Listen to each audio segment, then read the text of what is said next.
Süйүктүү пайгамбарыбыз Muhammed sallallahu aleyhi ve sellem мынтип айткан: "La tagzab wa lakal janna."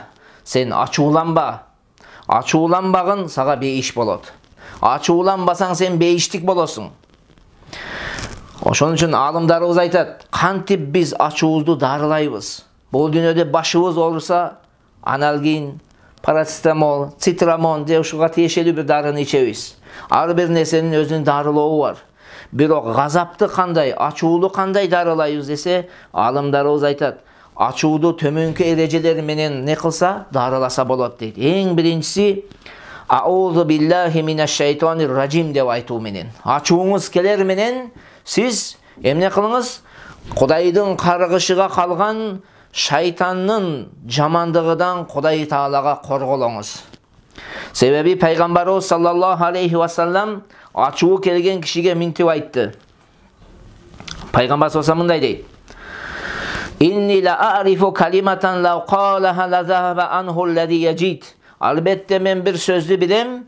Эгерде ал сөздү ачуу келген киши айта турган болсо, ачуу андан кетет dedi. Ачууланган киши айтса, ачуу таркап кетет dedi. Кайсыл сөз экендигин пайгамбар мынтип айтты: "Аузу биллахи минаш шайтанир ражим" dedi.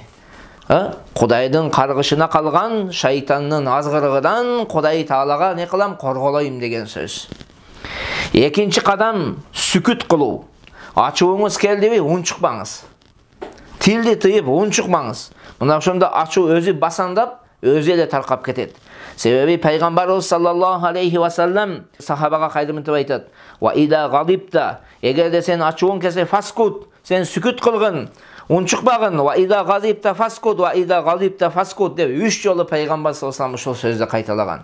Ошон үчүн экинчи кадам унчукпайды. Ачуубуз келген кезде тилибиз бул бош, койруп койбой унчукпай туруп калалы.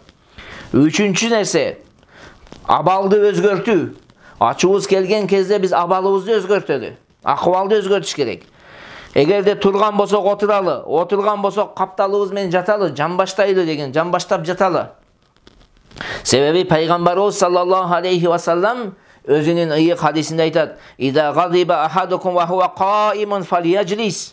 Эгерде силердин бириңердин ачуу келсе, тик турган абалда ачуу келсе, анда отурсун. Fa in zahaba anhu al-ghazab wa illa falyastaji. Эгерде ачуу кетсе, болду, ошо менен кутулду. Ал эми ачуу анда дагы таркабай турган болсо, анда жамбаштап жатсын, капталы менен жатсын дейт. Мына ушул абалдарды аткарышыбыз керек. Төртүнчү кадам биз ошол ачууду токтотуунун сообуну билишибиз керек. Кудай Таала бунун үчүн өтө чоң соопторду вада кылган.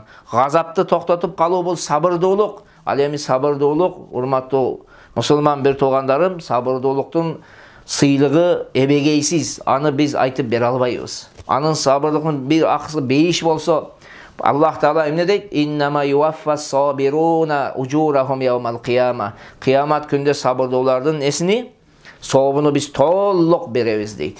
Мына ушундай тартип менен биз өзүбүздүн жан дүйнөбүздө болгон газап деген бир орууду, ачуу деген бир орууду токтотсок, дарыласак болот экен.